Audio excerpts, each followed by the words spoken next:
8월 15일 살아계신 하나님의 말씀 마가복음 4장 10절부터 20절 말씀으로 돌과 가시를 제하라는 제 말씀 드립니다. 혹시 좀 농사 지어보셨나요? 예수님께서 비유로 하신 말씀 중에 네 종류의 땅에 대한 그 비유 말씀이 있어요. 잘 아시잖아요. 마가복음 4장 3절 9절에 보니까 들으라, 씨를 뿌리는 자가 나가서 씨를 뿌리는데 길가에 떨어진 건 새들이 먹어버리고 돌밭에 떨어진 거는 햇빛에 타서 말랐고 가시떨기에 떨어진 거는 가시 때문에 결실치 못했고 좋은 땅에 떨어진 건 30배부터 또 60배, 100배가 되었느니라. 그리고 나서 이르시기를 들을 귀 있는 자는 들어라 말씀하셨어요. 특별히 이 들을 귀 있는 자는 들으라 라고 이해하지 못할 사람이 있을 거라는 뉘앙스를 남기셨는데 12 제자와 다른 사람들이 그 뒤에 주님께 와서 물었어요. 그러자 주님께서 비유를 풀어 말씀하시기를 마가복음 4장 14절 이하에 보니까 뿌리는 자는 말씀을 뿌리는 것인데 길가에 뿌려졌다는 것은 말씀을 듣기는 해도 사탄이 즉시 와서 그들에게 뿌려진 말씀을 빼앗는 것이고 돌밭에 뿌려졌다는 것은 말씀을 들을 때 즉시 기쁨으로 받으나 말씀으로 인하여 환난이나 박해가 일어나는 때에는 그 속에 뿌리가 없어 잠깐 견디다가 넘어지는 자고 가시떨기에 뿌렸다는 것은 말씀을 듣기는 하지만은 세상의 염려와 재물과 유혹과 기타 욕심이 들어와서 말씀을 나가 결실하지 못하게 되는 것이고 좋은 땅에 뿌렸다는 것은 곧 말씀을 듣고 받아 30배나 60배나 100배의 결실을 맺는 자라고 이렇게 해석을 해 주셨어요. 결론적으로 말씀을 하시기를 좋은 땅에 떨어져야 30배부터 100배까지 결실을 맺게 될 거라는 그런 말씀을 하셨어요. 그러니까 좋은 땅과 같은 심령이 되라는 그런 말씀이셨겠죠. 농사를 지어본 사람은 알겠지만은 땅은 처음부터 기본이 돼 있어야 되잖아요. 그 말은 농사를 짓기 위해서 어떤 씨앗인지 뿌리려면 그 씨에 맞는 토양을 가려서 뿌려야 되는 거죠. 아무데나 고구마 심고 아무데나 감자 심고 그런 거 아니잖아요. 고구마 심기에 적합한 토양이 있고 감자 심기에 적합한 토양이 있고 무배추 심기에 적합한 그런 토양이 따로 있는 거잖아요. 그러니까 무슨 농사를 짓더니 두 가지를 고려해야 되는 거예요. 하나는 씨에 합당한 토양을 먼저 설정을 하든지 다른 처음부터 적합한 토양을 구별해가지고 그에 맞는 씨앗을 뿌리는 거예요.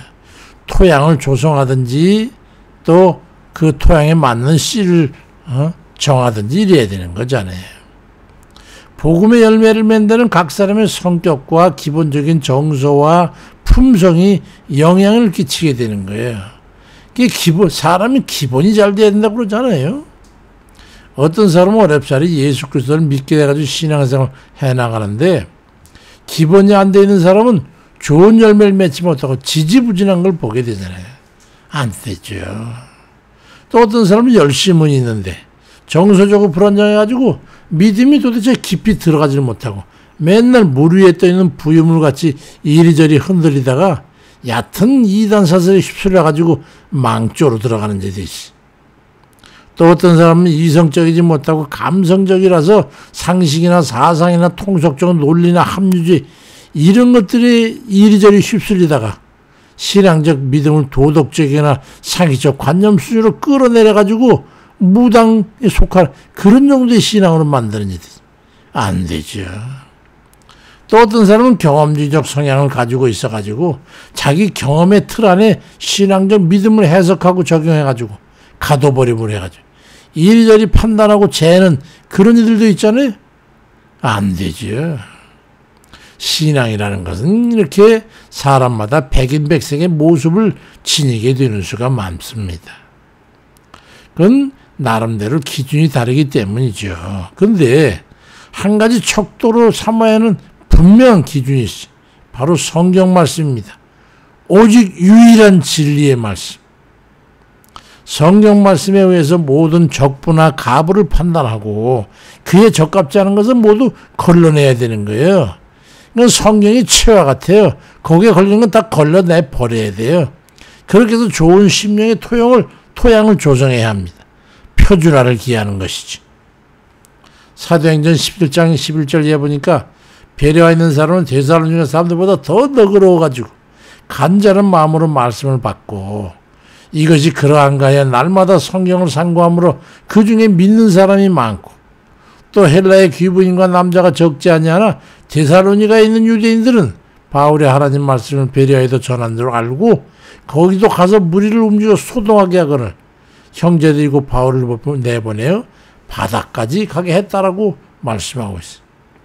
도무지 토양이 돼 있지 않은 이런 데살로니가 사람들.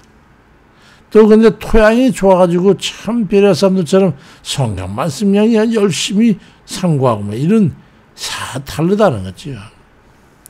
흡사 찰옥수수는 강원도 땅에 심어야 찰옥수수가 되는 것 같이 성경이라고 하는 표준 계량기에 적용해야 하는 거예요. 수십 년간 불교 스님으로 살던 이가 예수 그리스도를 믿게 되는데 예수 믿고 그리스도인이 되었음에도 불구하고 오랫동안 다른 토지를 가지고 있던 터라 나중에 석가모니도 아니고 예수도 아닌 석수의 열매가 되는 수가 있어요. 오랫동안 성당에 다니던 친구가 예수를 믿게 되는데 지금도 사제 강론이나 혼합신학 같은 뭐 그런 걸 들어가지고 논리를 펴는 걸 보고 그리고 또 어떤 데는 문자 같은 걸 보내가지고 어느 신부의 좋은 글 어느 스님의 시 뭐 이런 걸 가지고 무슨 연애하는 시 무슨 사랑 뭐 아름다 뭐 이런 걸 가지고 은혜로운 말씀이라고 보내는 걸 봅니다. 참 답답하지요. 성경이라는 석발기를 통해서 일물질들을 골라내야 하는 거예요. 옛날에 돌들 건물대기 접근할 때 석발기라고 있었지 않습니까? 돌도 골라내고 쇠조각도 골라내고 가시도 골라내고 원곡식과 유사한 것들도 모두 골라내야 되는 거예요. 분명한 거는 다른 기준의 잣대를 적용하기 때문에 혼합되고 섞이게 되는 거예요. 비성경적이라는 말이 그겁니다. 우리는 성경적이 돼야 되는 거예요. 예수 믿던 이들 중에 이달에 끌려가는 이들 모두 다 비성경적인 것과 비복음적인 것에 이끌리기 때문이에요. 유사이던 종교들 보면은 거의 다 계시록 들고 떠들고 되지 않습니까? 코에 걸면 코걸이, 귀에 걸면 귀걸이 될 수 있는 구석탱이에 있는 몇 글자 그런 거, 두 증인 또 무슨 뭐 감람나무 이런 거 가지고 그거 가지고 사람들이 현혹하고 뭐 내가 감람나무야, 내가 두 증인이야 이런 그 많은 이들이 그 말에 현혹돼 가지고 고삐가 잡혀서 죽을지 살지 모르고 멸망의 구렁텅이로 끌려가는 거예요. 비성경적인 논리에 휩쓸리는 거예요. 그 어떤 이론이나 논리도 성경을 초월해서 해석되거나 설명되어서는 모두가 다 잘못되는 겁니다. 그러니까 성경으로 돌아가야 되는 거예요. 우리는 성경으로 돌아가야 된다. 그 누구의 말도 논리도 성경을 넘어서 하는 말은 신뢰할 수 없는 거예요. 그리스도인이라는 사람이 어느 스님이 이렇게 말하고 어느 신부님이 이렇게 말하고 어떤 도사가 이렇게 했다더라는 말 이게 무슨 그리스도인입니까? 그런 사람들은 베레아 사람들에게 가서 올바른 믿음을 위해서 성경 읽고 그 속에서 보물을 찾아내는 방법을 배워야 될 거예요. 심령의 밭과 땅은 각양각색일 수 있지요. 그 때문에 씨가 발아오지 못하거나 아주 메마른 열매가 맺을 수도 있습니다. 그렇지만은 최소한 뿌려진 종자와 같은 종류의 열매는 맺어야 그래도 양식국권에 들지 않겠습니까? 눈에 벽실을 뿌렸는데 아니 피가 나서야 어찌 국권에 들이겠냐 말이에요. 우리는 성경으로 돌아가야 합니다. 예수 그리스도의 피로 인한 구원 이외의 것은 전하는 것은 모두 낭설에 불과한 조잡한 거예요. 그래서 성경을 꾸준히 묵상하지 않으면 우리의 신앙은 변질될 수밖에 없는 겁니다. 돌이 생기고 가시떨기가 생기고 좋은 땅이었던 것도 변하는 거예요. 늘 성경을 상고함으로써 신앙의 돌과 가시를 제하고 좋은 땅이라 일컫는 그런 믿음의 토양이 다 되시기를 주의 이름으로 축원드립니다. 감사하신 아버지, 참 우리에게 은혜를 베풀어 주셔서 우리가 믿음으로 오직 예수를 구주로 삼고 구원받게 해서 영생 천국에 대한 소망을 품고 살게 하시니 감사드립니다. 세상에 많은 사람들이 석박사들 다 통해서 이리저리 노래하고 이리저리 사람을 구슬리고 이리저리 설득해서 다 아주 엉뚱한 길로 끌려갑니다. 아버지 하나님, 저 넓은 길에는 틈바구니 없이 휩쓸려서 홍수같이 밀려가는 저 두려워서 떨면서 죽음의 길을 향해 가는 저들을 하나님 불쌍히 여기시고, 우리의 성경에 서서 바로 서서 좁은 길, 험한 길, 그 길이랄지라도 오직 진리의 길, 그 길을 따라서 바로 갈 수 있게 주옵소서.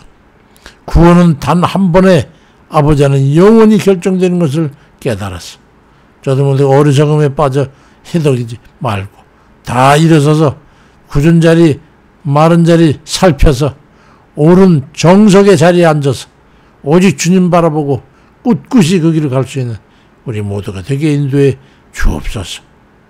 병들어 고통 중에 있는 자들, 또 주님 마음에 불안과 두려움이 있어서 어찌할 바를 알지 못하는 이들, 영역 근심 걱정 때문에 해결을 하지 못해서 주만 바라고 있는 이들 하나님 기억해 주셔서 그들의 간구를 들으시고 소망을 아버지 들어주시고, 저들이 무릎 꿇어 기도할 때면 언제나 저들의 말에 귀를 기울여서 들어주시고 역사해 주옵소서.